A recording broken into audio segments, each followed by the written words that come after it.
It's game week. Colorado State against Texas. Do the Rams pose any threat to the Longhorns? Max Chadwick from Pro Football Focus tells us on today's episode of Locked on Longhorns.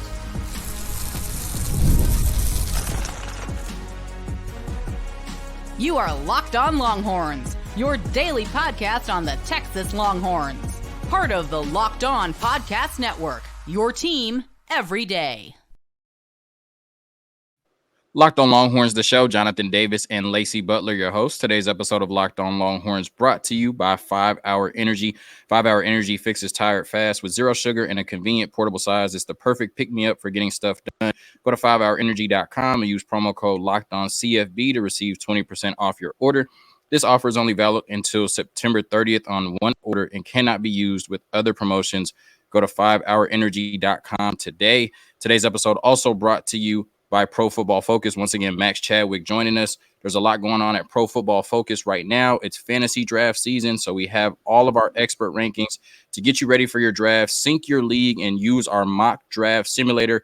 Pro Football Focus will also have a lot of cool in-season content, including positional rankings, and we'll have the best analysis to get you ready for the 2025 NFL draft early, if that's what you're interested in. So head over to profootballfocus.com or pff.com, and check out PFF Plus. Max Chadwick on the show today, talking Colorado State, Texas, and talking some of the biggest matchups in the SEC this weekend. All of that and more on today's episode of Locked on Longhorns, part of the Locked on Podcast Network, your team every day.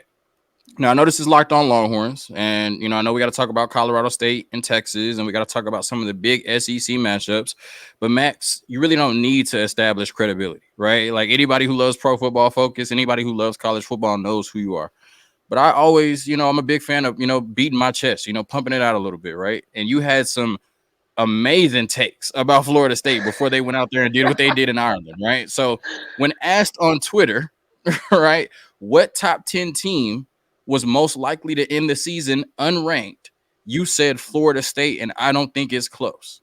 Mm-hmm. Then when you were ranking the top defensive lines in the country, while everybody's talking about how Florida State might have the best, you didn't even put them in the top 10. And based on what we saw in Ireland, man, that was a move, right? And you said they called you a madman, not Mad Max, just a madman. So they were coming at me. They were mad at me, man. Why were you so right early on about Florida State? And I don't want to say it was validating to watch what you watched on Saturday, but yeah, just how did you know that Florida State wasn't what everybody thought they were going into the season? Well, first of all, man, that means the world that you said all that, because that's very, very kind of you. Actually, my co-host, I would say I was right about some stuff for Florida State. My co-host, Dalton, when we previewed the game, he said, I think Georgia Tech's winning this game. I think they're winning by a field goal, and they won exactly by a field goal. I had Florida State winning that game, so I can't take credit for that. But I will say, the one thing when I was looking at them, man, the whole D-line thing was crazy to me. I was like, what? They lost Jared Verse. They lost Braden Fisk. Yeah, they have Patrick Payton, but, like, when you watch Patrick Payton's tape, like, I'm not going to bash it too much, but, like, I was like, I don't get the first-round hype. Like, the first-round stuff with him is, like, I don't know. And I watched his tape back against Georgia Tech.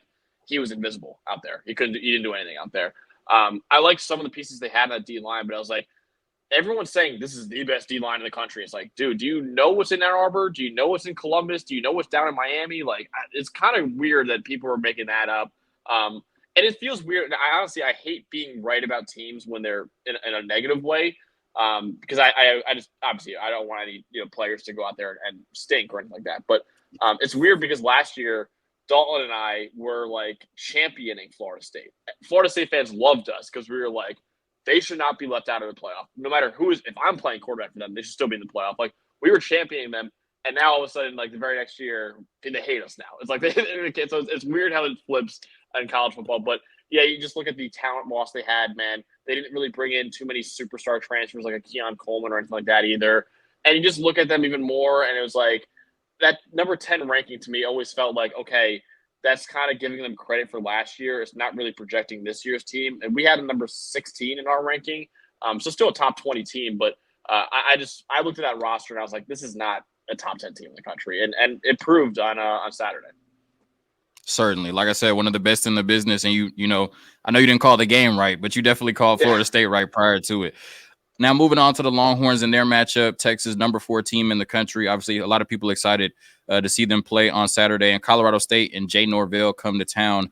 You know, when you look at the Rams, you know, obviously, you know, nobody's really expecting them to win the game, you know, outside of, you know, Colorado State and their roster. What threats, if any, do you think they can potentially pose to the Longhorns this weekend? There is one alpha on this team that you got to watch out for, and it is Torrey Horton, the wide receiver for Colorado State. He is an electric player. I think he could be. You know, there was talk that he and the quarterback for Colorado State got like 6-figure NIL deals coming out of to enter the portal, and they both decided to stay.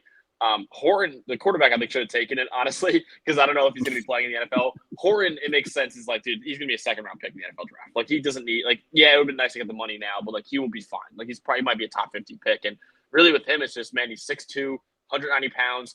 And in our GPS tracking last year, he ran 23 miles an hour. That's stupid fast. Like, he's got great speed at that size.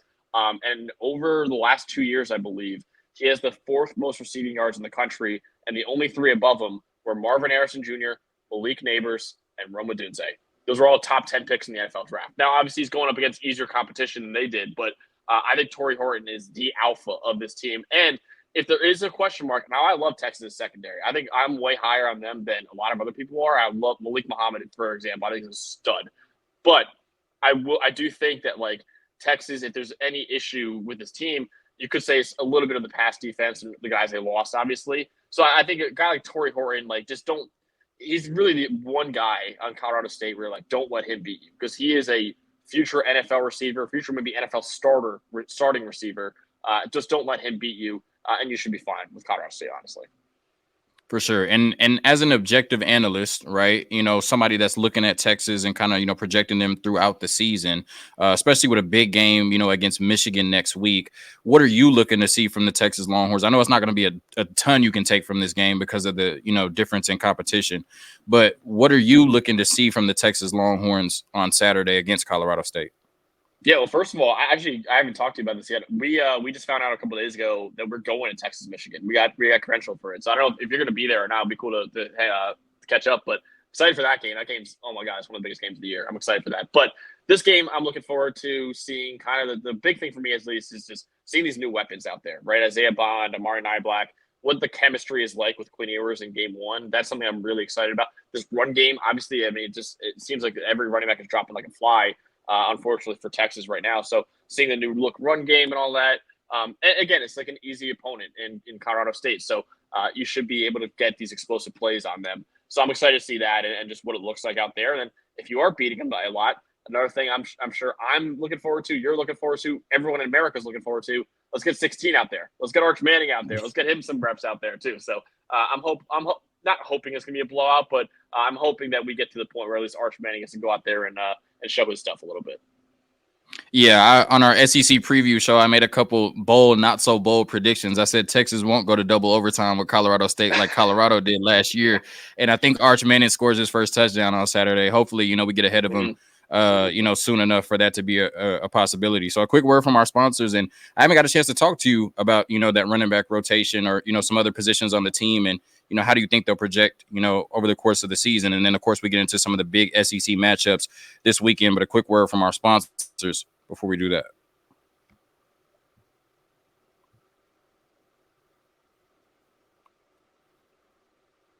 Today's episode of Locked On Longhorns brought to you by FanDuel. You've heard us talk a lot about FanDuel, America's #1 sportsbook. We'll have a little something different for you.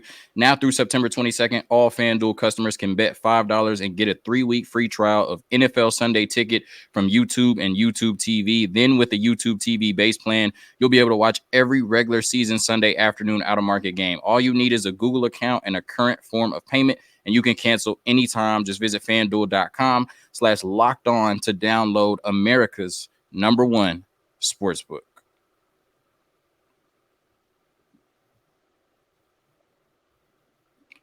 All right, Max. So getting into this next topic, I talked about it a little bit with Dalton. Haven't got a chance to, you know, run through it with you.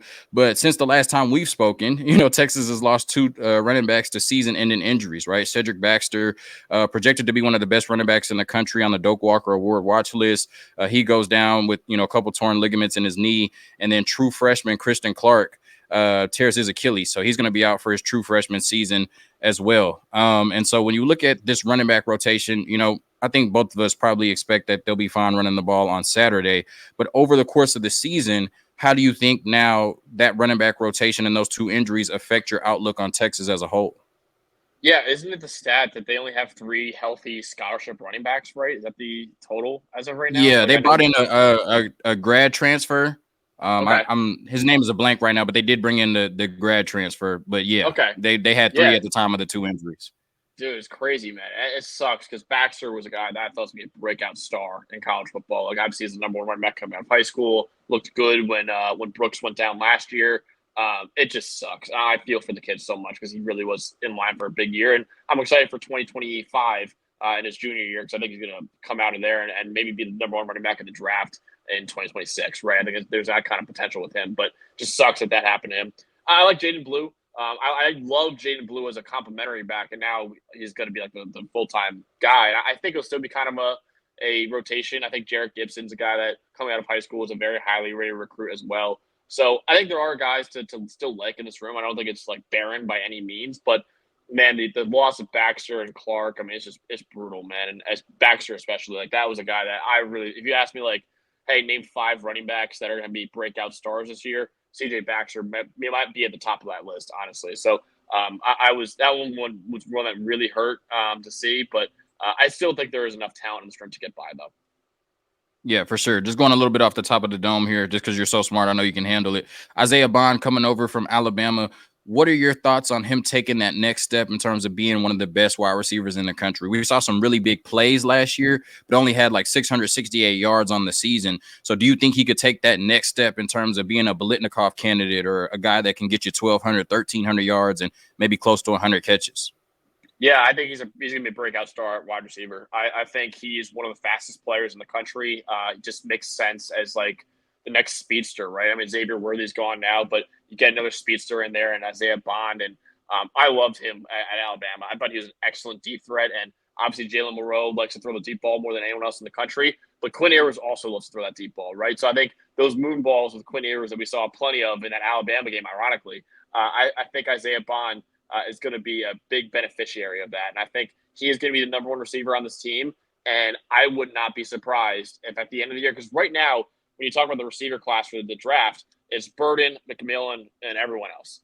I wouldn't be surprised if Isaiah Bond emerges as maybe the 3rd, because I think Burden and McMillan are kind of a tier above everyone right now.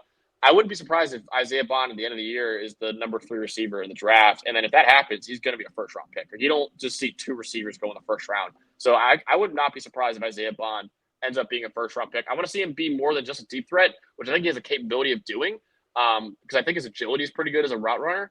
But I do think he's got the capability of ending the year and going into April as a projected first-round pick in the draft.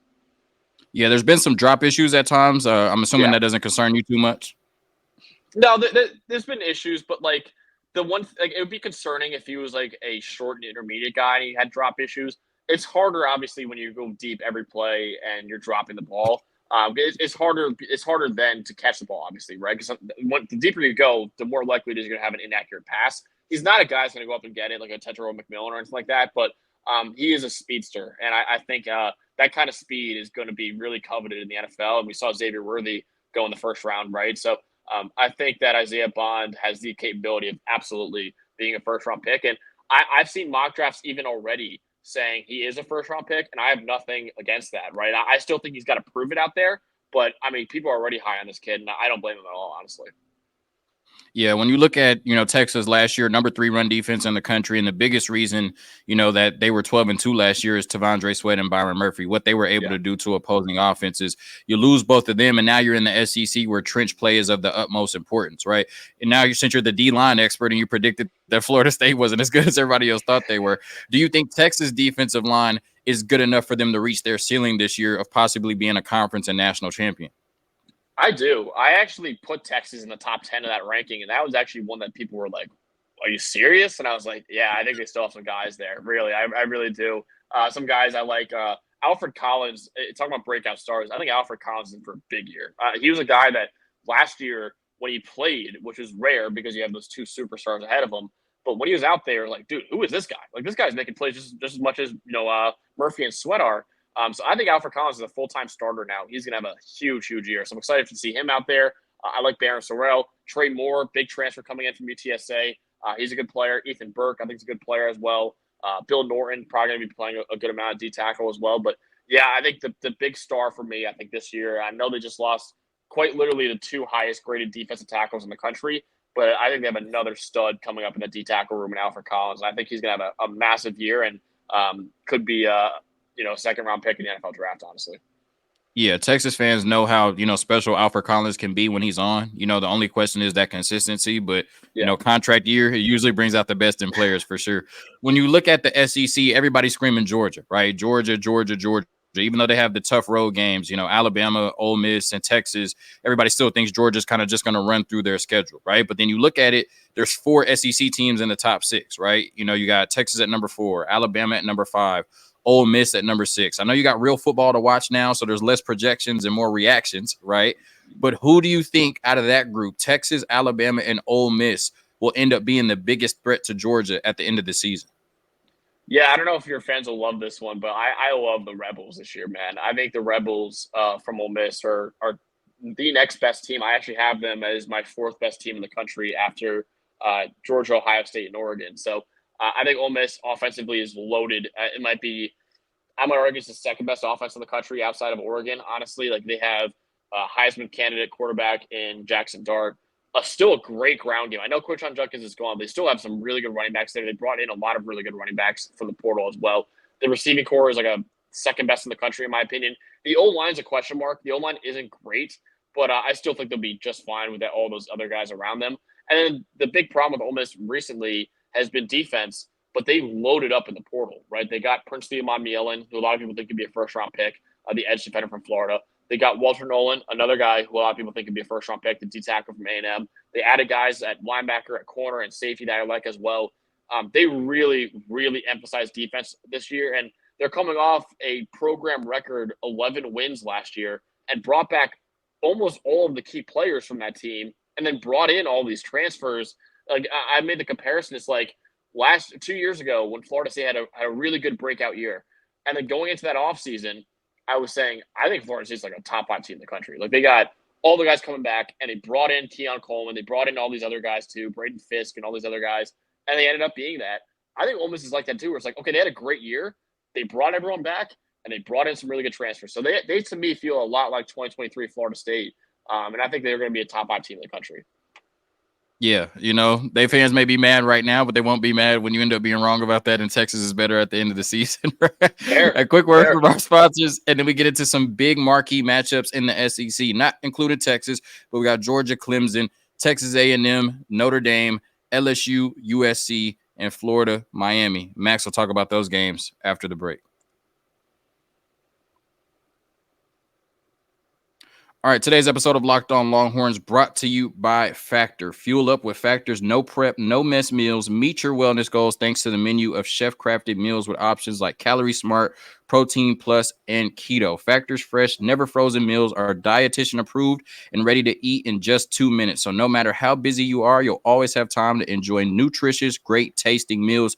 Make today the day you kickstart with a new healthy routine. What are you waiting for? With 35 different meals and more than 60 add-ons to choose from every week, you'll always have new flavors to explore.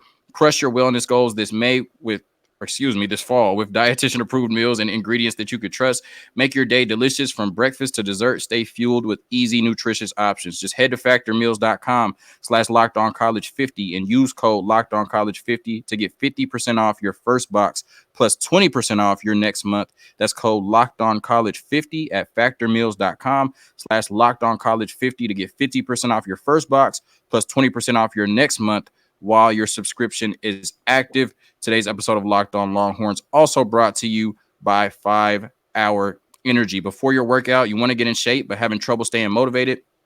Make 5 Hour Energy shots part of your lifestyle and get the energy boost you need to get fit. We all know you sometimes do not want to go to the gym. Take a 5 Hour Energy shot to give you the feeling and alertness so you can make it to the gym. With zero sugar and a convenient portable size, it's the perfect pick-me-up for getting stuff done. The 5-Hour Energy website has flavors galore like watermelon, tropical burst, grape berry, and more. There is a flavor for everyone. Try them all. On the site, you even have the option to build your own 12-pack or 24-pack. You choose the flavors, and it is delivered right to your door. If you go to 5hourenergy.com, that is the number 5hourenergy.com, and get some 5-Hour Energy product today, you can use my promo code Locked On CFB to receive 20% off your order. This offer is only valid until September 30th on one order and cannot be used with other promotions. The code is not good on subscription orders. Go to 5hourenergy.com today. Once again, the number 5hourenergy.com.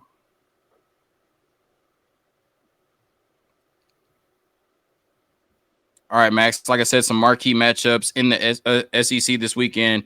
Some games we're all excited for. Let's start with the first one, a big rival of the Longhorns, Texas A&M and Notre Dame. I actually got Texas A&M winning this game, right? A lot of people think I'm crazy. What are your thoughts on this one? I don't blame you, man. I had Notre Dame winning, but I only have them winning by 1 point. This is the hardest game that we previewed that I was like, I have no idea who's going to win this game, honestly. And the really fascinating part of this game to me is you have the Duke head coach for the last 2 years in Mike Elko, now the Texas A&M head coach. You have the Duke quarterback from the last 2 years in Riley Leonard, now the Notre Dame quarterback. So you have the guys who knew each other for 2 years going up against each other. Riley Leonard knows that Elko defense like the back of his hand. Elko knows Riley Leonard like the back of his hand. That chess match of like, okay, I know what to do against you because I've practiced with you for 2 years. I know you inside and out. I can't wait for that. I think that's going to be such a fun matchup in this game to do. So I think that's almost an advantage for A&M. I think they have the advantage defensively against that offense. I think their D-line is ferocious. Nick Scorton, one of the best edges in the country. And Notre Dame was starting a true freshman at left tackle in this game. So I know they're very high on him. I've heard excellent things coming out of camp. But at the same time, he's a true freshman, 18, 19 years old. Nick Scorton's going to be a top 10 pick in the NFL draft, right? So if I'm A&M and I'm Mike Elko, I'm putting Scorton on that side of the field. It's like, all right, kid, show us what you got, like against the best in the country. So excited for that. And then the other side of the ball, Connor Wegman is the number one quarterback in the draft, according to our lead draft analyst, Trevor Sycamore. I don't necessarily agree with that, but he certainly has a very high ceiling. But that Notre Dame defense, man, is loaded. I think it's a top 3 defense in the country with superstars like Ben Morrison, Howard Cross, Riley Mills, Jack Kaiser, Xavier Watts, who won Defensive Player of the Year last year. Like, they are loaded on that side of the ball. I think this game could be ugly. I think it could be a game that we see, like, at the end, the final score is like 17-14.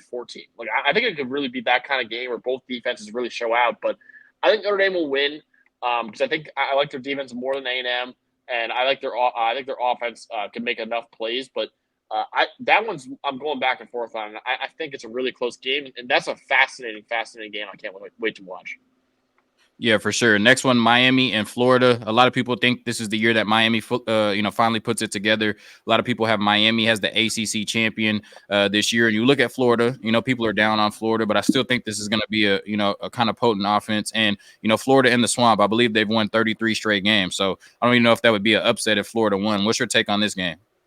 Yeah, not even an upset. I think it's like a 2.5 point spread right now. So it's really not, it's close. And I agree with that. I think that Florida's offense is pretty good. And if Miami's defensive line, which I mentioned before, is one of the best in the country, if they can't get pressure on Graham Mertz in this game, like, they're in trouble. And I think Mertz could expose them a little bit in that secondary.